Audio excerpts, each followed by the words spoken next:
సన్నకార పూసని చేసి చూపిస్తున్నాను. సన్నకార పూస అంటే ఎప్పుడు ఒకేలా కాకుండా వీడియోలో చెప్పినట్లుగా ఇలా ప్రిపేర్ చేసుకున్నారంటే చాలా కమ్మగా టేస్టీగా ఉంటాయి. తప్పకుండా ట్రై చేయండి. ముందుగా ఒక మిక్సింగ్ బౌల్ లో ఒక స్టైనర్ పెట్టేసుకొని 2 కప్పుల శనగపిండిని వేసుకొని జల్లించుకుంటున్నాను. 1/2 కప్పు బియ్యం పిండి కూడా వేస్తున్నాను. 1 టీ స్పూన్ కారపొడి, 1/2 టీ స్పూన్ వాము జీలకర్ర పొడి, వీటిని కూడా జల్లించేసుకోవాలి. రుచికి సరిపడా సాల్ట్ కూడా వేసుకొని ఇప్పుడు ఒక మిక్సీ జార్ వేసుకొని 20 నుంచి 30 వరకు వెల్లుల్లి రెబ్బలు వేసుకొని అలాగే 1/2 కప్పు వరకు నీళ్లు, ఒక గుప్పెడంతా కరివేపాకు కూడా వేసుకొని మెత్తగా గ్రైండ్ చేసుకోవాలి పేస్ట్ లాగా. ఇందులో మరొక కప్పు నీళ్లు వేసుకొని బాగా కలిపేసుకొని రెడీగా పెట్టేసుకోవాలి. ఇవన్నీ కూడా బాగా కలిసేటట్టు కలిపేసుకున్న తర్వాతనే మనము ముందుగా గ్రైండ్ చేసుకున్నాం కదా వెల్లుల్లి కరివేపాకు, వాటిని ఇలా ఫిల్టర్ చేసి వేసుకోవాలి.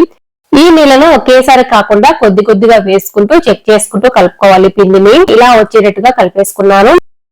ఇప్పుడు ఇందులో 1 టేబుల్ స్పూన్ వరకు వేడి ఆయిల్ కానీ మామూలు ఆయిల్ అయినా వేసుకోవచ్చు. సన్నకార పూస ప్రిపేర్ చేసుకుంటున్నాం కాబట్టి చిన్న రంధ్రాలున్న ప్లేట్ పెట్టేసి అలాగే లోపల ఆయిల్ తో గ్రీస్ చేసుకొని ముందుగా కలిపెట్టుకున్న సన్నకార పూస పిండిని మురుకులు గొట్టంలో 1/2 వంతు పెట్టేసుకోవాలి.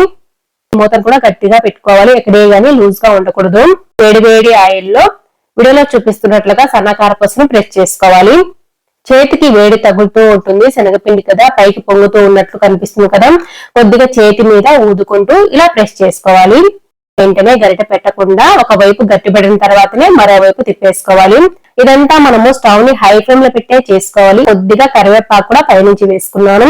అంతేనండి, మిగతా మొత్తం సన్నకార పూసని ఇదే విధంగా ప్రిపేర్ చేసుకోవాలి.